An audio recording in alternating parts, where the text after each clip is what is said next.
Ocean ecosystem, ये आज का टॉपिक है। ओशन इकोसिस्टम एक्वेटिक इकोसिस्टम में आता है।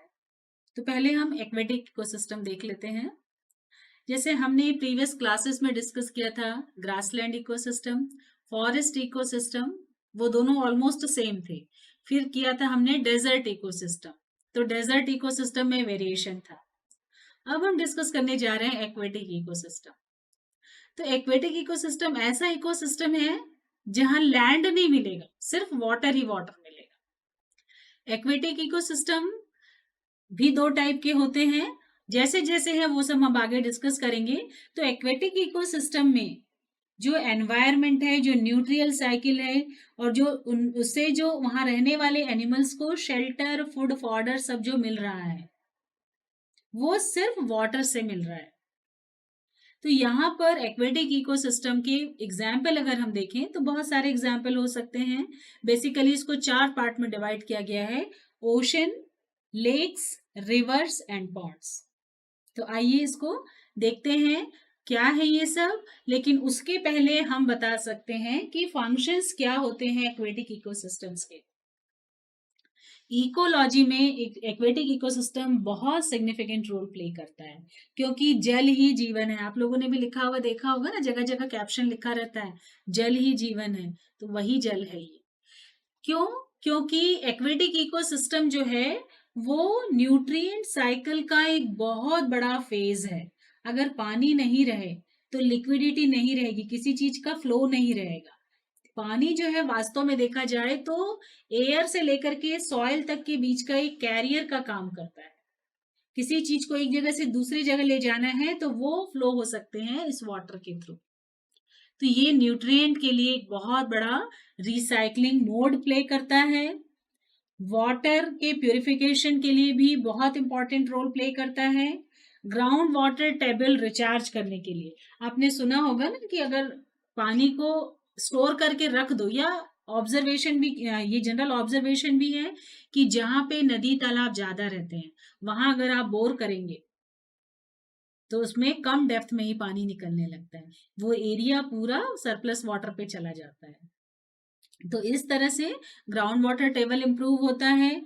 एक्वेटिक वेजिटेशन, फ्लोरा, फोना सब कुछ इससे वाटर से ही होते हैं। और अगर हम सिविलाइजेशन की बात करें तो सिविलाइजेशन वही होता था जहां पर से नदियां बहती थी। नदी के आसपास ही ज्यादातर सिविलाइजेशन है। इसीलिए अगर हिंदू मैथोलॉजी में देखें तो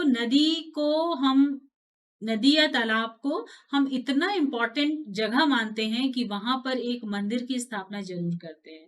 तो ये सब उसकी इम्पोर्टेंस को बनाए रखने के लिए उसको रिलीजन से हम मैच क्लब कर देते हैं, ताकि वो ज्यादा सस्टेन होकर के काम कर सके। तो अब इकोसिस्टम जो है, एक्वेटिक इकोसिस्टम, उसको हम दो पार्ट में डिवाइड कर सकते हैं। एक है मेराइन इकोसिस्टम, मतलब जो सॉल्टी वाटर का इकोसिस्टम, और दूसरा इकोसिस्टम होता है फ्रेश वाटर इकोसिस्टम। तो अभी हम डिस्कस करते हैं फर्स्ट में ओशन इकोसिस्टम या मेराइन इकोसिस्टम। मेराइन इकोसिस्टम की जहां हम बात करें तो जैसे हम पढ़ते हैं कि अर्थ में मोर देन 70% पार्ट जो है वो ओशन का बना हुआ है, समुद्र का बना हुआ। हम बोलते नहीं कि more than 90% water locked in sea water in the form of glaciers. तो यही है वो कि मेराइन में, समुद्र में लगभग 70% पानी, 70% जमीन का भाग ओशन है। और इसलिए ये बहुत इंपॉर्टेंट रोल प्ले करता है, हर चीज इससे रिलेट होती है। एक्वेटिक एनिमल, जो मेराइन में रहने वाले एनिमल, देखिए ऐसा है तो एक्वेटिक इकोसिस्टम, लेकिन मेराइन में रहने वाले जो एनिमल हैं वो फ्रेश वाटर में नहीं रह सकते, फ्रेश वाटर में रहने वाले मेराइन में नहीं रह सकते। कारण कि जो फ्रेश वाटर एनिमल है उनकी स्किन अलग रहती है, और जो मेराइन एनिमल है उनकी स्किन की आउटर कवरिंग एकदम हार्ड रहती है। उनमें ऑस्मोसिस प्रोसेस अलग अलग होता है। अगर हम मेराइन वाटर वाले एनिमल को फ्रेश वाटर में डाल दें तो क्या होगा? ऑस्मोसिस प्रोसेस के थ्रू उनकी स्किन में इतना ज्यादा पानी भर जाएगा स्किन के अंदर से कि वो स्वेल हो जाएंगे और लाइफ स्पैन कंप्लीट नहीं कर पाएंगे।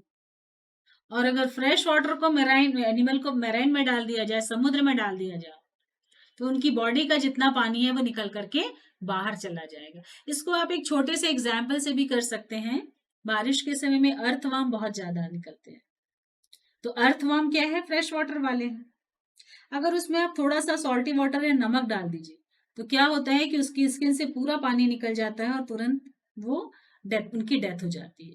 यहाँ ये बताने का मतलब ये है कि जो आउटर स्किन है वो हमारे लिए प्रोटेक्टिंग लेयर का काम करती है, और एनिमल जो रहते हैं, एक्वेटिक एनिमल, वो पानी में रहते हैं, तो आउटर स्किन और पानी का कॉम्बिनेशन उनमें बहुत इंपॉर्टेंट रहता है। फ्रेश वाटर में सैलिनिटी नहीं होने के कारण से उसका कंसंट्रेशन अलग रहता है बॉडी के कंसंट्रेशन से, और मेराइन वाटर वाले का अलग रहता है। तो इस तरह से मेराइन वाटर का अगर इकोसिस्टम देखा जाए तो इसमें कोरल रीफ आ सकते हैं, यूस्टेशियन आ सकते हैं, ओशन आ सकते हैं। और ओशन की जहां बात हुई तो अर्थ में टोटल 5 मेजर ओशंस हैं, जिनके नाम कुछ इस तरह से हैं: Pacific ocean, Indian ocean, Arctic ocean, Antarctic ocean, Atlantic ocean, इस तरह से प्रशांत ओशन, बहुत सारे हैं जो मेजर रोल प्ले करते हैं। ये जो ओशन है ये वास्तव में एक्वेटिक 5 लाख एक्वेटिक स्पीसीज के होम है, इनके घर हैं। इतनी ज्यादा वैरायटी के एक्वेटिक स्पीसीज हैं जो ओशन में रहते हैं। सी फूड चला है ना आजकल, वो वहीं के एनिमल्स और वहीं की वेजिटेशन को ही सी फूड्स बोलते हैं। अगर इसमें देखा जाए तो मैमल्स में सीगल्स आ सकते हैं, प्लैंक्टॉन्स में कोरल आ सकते हैं, shellfish, shark, tube worm, crab, turtle, ऐसे बहुत सारे नाम आप सुने होंगे जो इस ओशन के बायोटिक कंपोनेंट्स हैं। ओशन इंपॉर्टेंट क्यों है? ओशन, जैसे हमने पहले ही बताया कि मोर देन 70% एरिया अर्थ का ओशन से ऑक्यूपाइड है।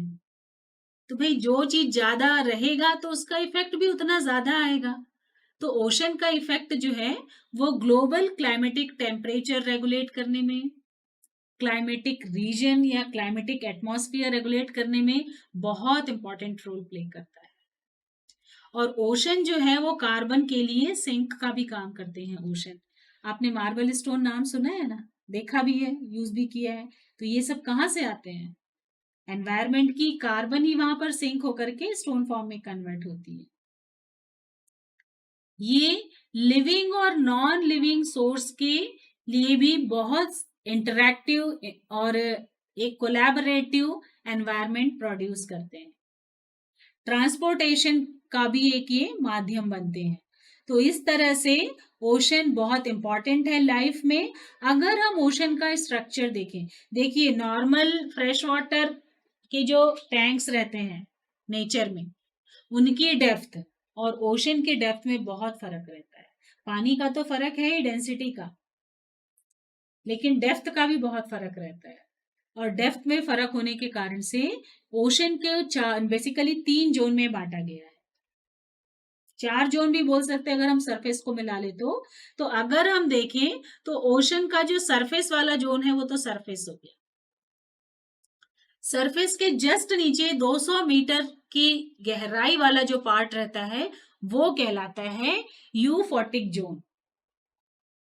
दो से मैं आपको डायग्राम से दिखाऊंगी, इसको आप डायग्राम में देखेंगे कि सरफेस जो है वो तो ऊपर का पानी हुआ, ऊपर का जोन हुआ। ऊपर की जोन से 200 मीटर की गहराई तक का जोन जो है वो यूफोटिक जोन कहलाता है। और यहाँ पर ओशन में एक बात खास ये मेंशन करना चाहूंगी कि सनलाइट का बहुत बड़ा रोल रहता है, क्योंकि सनलाइट जो है वो एनर्जी का सोर्स है। तो सरफेस में तो कोई प्रॉब्लम नहीं है, सरफेस से हम 200 मीटर की दूरी तक जाएंगे, जो यूफोटिक जोन है वहां पर सनलाइट पूरा मिलता है, पूरी रेगुलर फोटोसिंथेसिस एक्टिविटी होती है, पूरा मेराइन लाइफ बहुत एनरिच रहता है। अब सेकंड जोन 200 मीटर के बाद का जोन कहलाता है डिस्फोटिक जोन। जैसे डायग्राम में आप देख रहे हैं, डिस्फोटिक जोन जो है ये लगभग 200 मीटर से लेकर के 1000 मीटर तक जाता है। यहाँ पर सनलाइट मिलता है लेकिन थोड़ा सा कंट्रोल वे पे, जितना कम थोड़ा मिलता है, नहीं भी मिलता है, मिनिमम जितना जरूरत है उतना मिल जाता है। तो यहाँ पर बहुत ज्यादा फैसिलिटी नहीं रहती है फोटोसिंथेसिस की, बट रहती है। अब प्रॉब्लम तो कहाँ होता है, ये 1000 के नीचे वाला जोन, जिसको एफोटिक जोन कहते हैं। देखिए, ये चूंकि फोटोसिंथेसिस या फोटोन से रिलेटेड है, इसलिए नाम भी इसका यूफोटिक, डिसफोटिक, एफोटिक है। आप नाम से ही याद कर सकते हैं। एफोटिक मतलब जहां फोटॉन्स मिले ही नहीं, फोटो मिले ही नहीं, लाइट मिले ही नहीं, सनलाइट। यहाँ पर सनलाइट नहीं मिलती है, इसलिए देखिए इन सब के वेजिटेशन, इन सब के एनिमल्स में कितना फर्क है। जैसे आप डायग्राम में देख ही रहे हैं इसको, कि ऊपर का जो सरफेस वाला है उस पे बहुत बड़े बड़े फिशेस हैं, शार्क, वेल, सब कुछ दिख रहे हैं यहाँ पे इस जोन पे। फर्स्ट वाले जोन पे देखिए, बहुत अच्छे फ्लाइटोप्लैंक्टॉन्स है, सब कुछ बहुत अच्छा दिख रहा है। 200 मीटर तक फोटोसिंथेसिस रिएक्शन पूरी होती है, सनलाइट बहुत अच्छे से आ रही है, ये फर्स्ट जोन हो गया। उसके नीचे 1000 मीटर तक का जो जोन है, जहां पर की डेस्फोटिक जोन, जहां पर की थोड़ी थोड़ी लाइट्स मिल रही है, सब कुछ हो रहा है। और सबसे नीचे का रीजन एफोटिक जोन, जहां पर की लाइट नहीं मिल रही है। तो ये इस तरह से ओशन या मेराइन इकोसिस्टम का कंप्लीट डिस्कशन